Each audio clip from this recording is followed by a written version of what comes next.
So when you find yourself in a hole, at what point do you stop digging? So here's a question that should make every tech investor lose sleep. What happens when a company loses $3 for every one single dollar it earns? What happens when your flagship product's user engagement has dropped 22% in less than 3 months? And what happens when your own co-founder goes on a podcast and calls your core technology, and I quote, slop? So I've watched OpenAI dominate the headlines for 2 years straight, but when you actually crack open the books and look at what's happening behind the curtains, the picture is way uglier than anybody wants to admit. So I've watched hype cycles come and go, like the dot-com dreams turn to dust or crypto castles crumbling overnight. Now with bankers and VCs who pump the AI bubble suddenly whispering warnings about economic crashes, who's really to blame for the mess? OpenAI, the spark that ignited it all, is hiding a pile of issues so deep it could fill a graveyard right now. But everyone's skimming the surface while the real problems fester below. So we're going to dive in today and talk about what OpenAI's grip is slipping and ask yourself if this is just a stumble or if it's the edge of the cliff. Now, the same people who made AI hype their entire personality are now quietly warning that when this bubble pops, it's going to hurt. So whose fault is it exactly? Well, let's dive in today and take a look.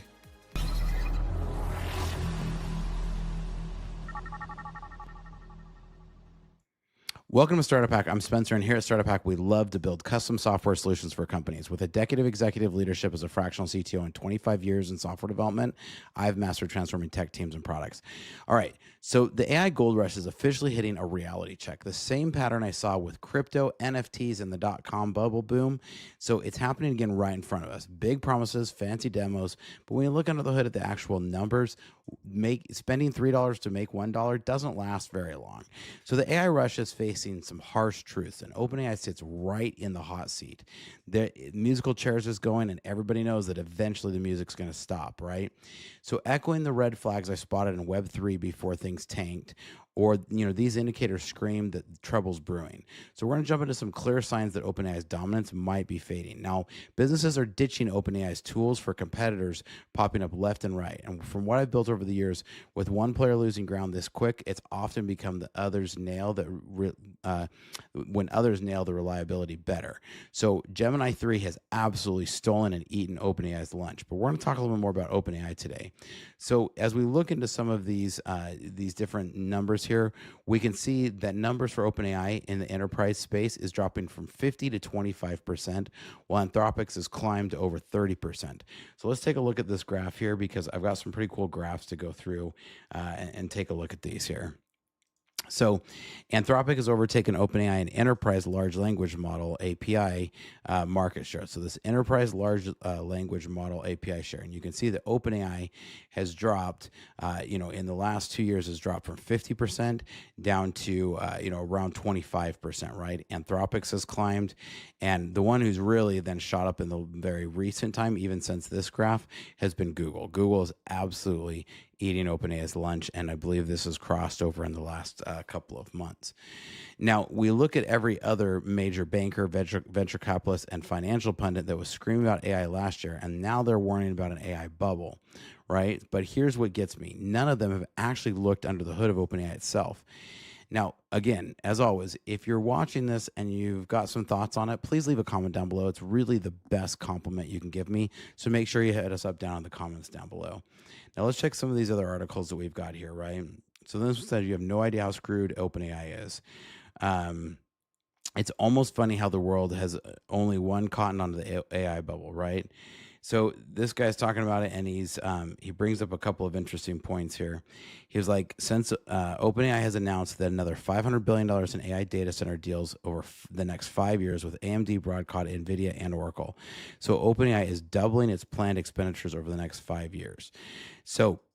But to utilize a data center, you need AI developers, people collecting data, people sorting data, people beta testing new models, and such.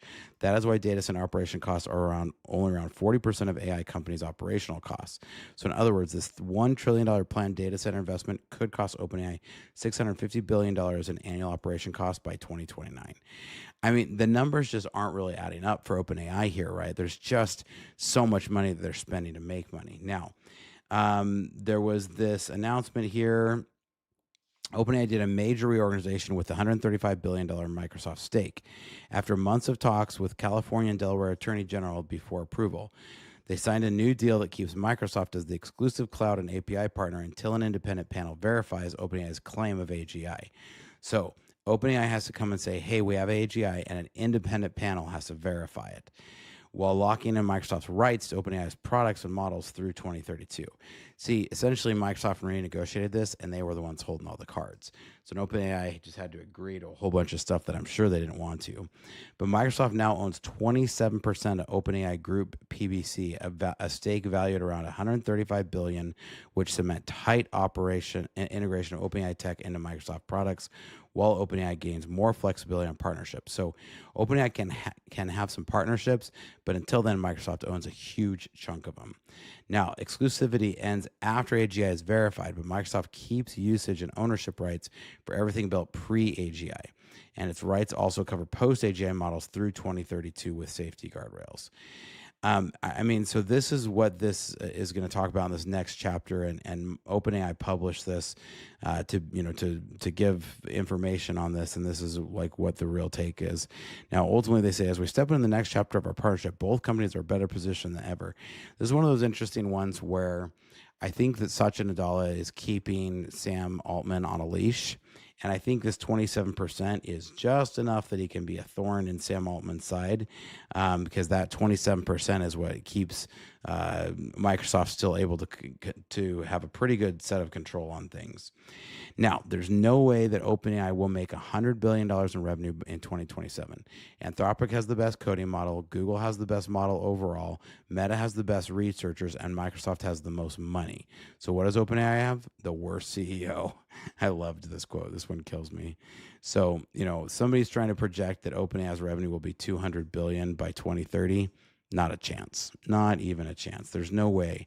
Because even on this scale, this would be saying that they were going to actually produce, somewhere near 50 billion next year. There's no way they'll be anywhere even close to that. Now, let's talk about a couple of other things. OpenAI co-founder warned of an AI agent crisis. Agentic engineering is the way forward. Now, he's, again, who they're quoting here, he says a decade. That's how long Andrej Karpathy believes it will take before AI agents truly work. In his recent Business Insider interview, the OpenAI founder, member of and Tesla Autopilot visionary, didn't mince words. AI agents just don't work. They're not multimodal enough. They don't remember. They can't plan. And it will take about a decade before they work. Now, I actually think he's being generous because remember, this is the person that joined on with Tesla with their FSD group. Now, as you've just recently seen, if you haven't, go back and watch my video. Huge fan of Tesla FSD. I love it. I think it's the closest thing we actually have to a real neural network and real FSD. But that being said, how many years did we get? Oh, you'll have it by the end of the year. Oh, it's going to be fully autonomous by the end of the year. It's still not totally fully autonomous. And I use it. Like, you can go see my stats. They're over 90%. When I'm driving, I have FSD driving me well over 90% of the time. But that being said, it's taken them over a decade to get to that. So that's with all the power of that. I think we're going to see much more than a decade to get to this. So I think this is optimistic. Now, the next part is that you see that OpenAI is definitely starting to lose. You can see that Gemini, and this was before October, right? So this was a reporting up to October 10th. Since that time, November and December has seen Gemini's numbers double. So I saw recent numbers here that were showing that Gemini's numbers have doubled. I wasn't able to find it for this article tonight, but we're seeing Gemini has absolutely doubled. So we're seeing that Google is definitely eating OpenAI's lunch, and they are absolutely in trouble. So the information analyzed OpenAI's financials and found is staggering. The first half of 2025, OpenAI made $4.3 billion in revenue, but posted a net loss of $13.5 billion. Again, that's $3. That's spending $3 to make $1. So that's incredible. And I'm not making this up. This is the actual math. So they're on track to lose $27 billion by the end of the year. That's nearly double what analysts predicted they'd lose all of next year. But here's the number that really should scare investor. For every dollar of revenue growth, OpenAI is spending $7.77. That's not a sustainable business. That's a money furnace. Now, Microsoft's latest SEC filing shows OpenAI losing roughly $12 billion in the last quarter alone. That's just in 3 months. So OpenAI won't be profitable until 2029 at the earliest, and they're projecting to rack up $44 billion in total losses from 2023 to 2028. Now, according to Menlo Ventures' latest report, Anthropic has officially overtaken OpenAI as the top enterprise AI provider with 32% market share. OpenAI dominated the enterprise market through 2023 with 50% share. Today, that number has dropped to less than 25%. That's a 50% drop in 2 years. Enterprise spending on AI has doubled to $8.4 billion, and Anthropic is capturing the majority of that lion's share. So here's what really stings for OpenAI. In coding specifically, Anthropic's Claude holds 42% of the market share. That's more than double of OpenAI's 21%. Now, these numbers are pre-Gemini 3, and I think these numbers are growing even more because the number I have here is from October, which says that Google has climbed to 20% of the strength with the strength of Gemini. And since the release of Gemini 3, I think we're going to see those numbers double more than again. I think we're going to see them continue to run away with this. Now, third-party data shows that ChatGPT global downloads are down over 8% month over month as of October. So even more concerning is average time spent per user in the U.S. has dropped 22% since July. That's a massive engagement cliff. And it's not that people are getting more efficient with prompts.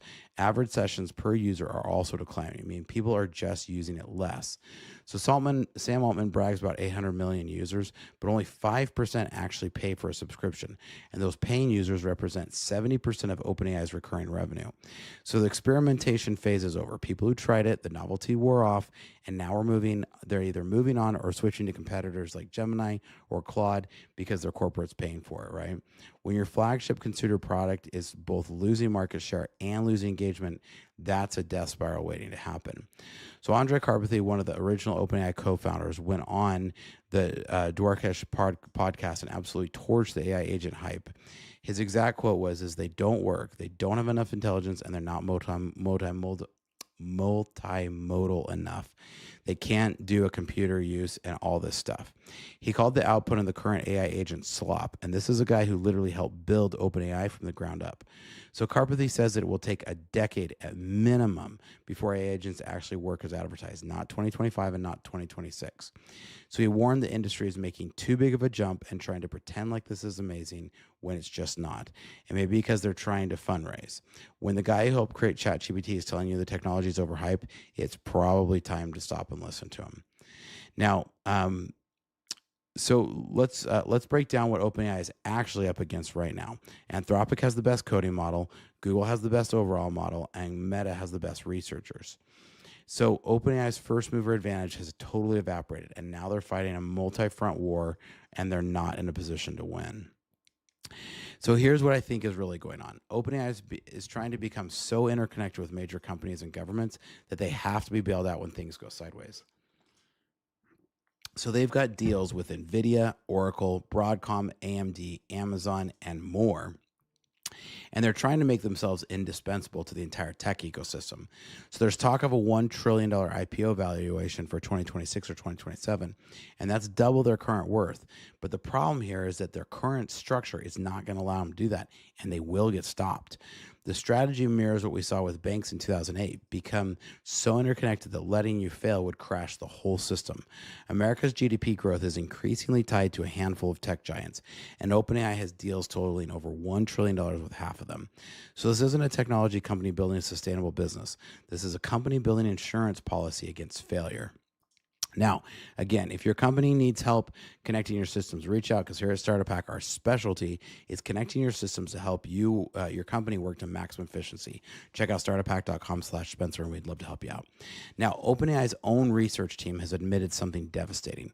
The hallucination problem might be unsolvable through scaling. And this is what I've been saying on this channel all along. We've hit the point of diminishing returns. There's not new data to come up with. You can't just scale your way out of this problem.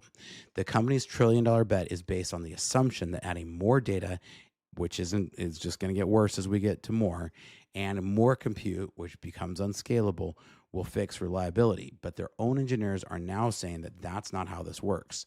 These aren't small errors. I've seen AI confidently invent court cases, fabricate statistics, and generate completely fictional sources that sound perfectly real.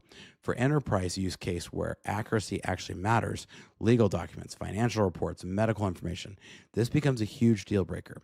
So after 25 years building software, I can tell you that a system that works 95% of the time but fails catastrophically and unpredictably the other 5%, that's not usable for real serious.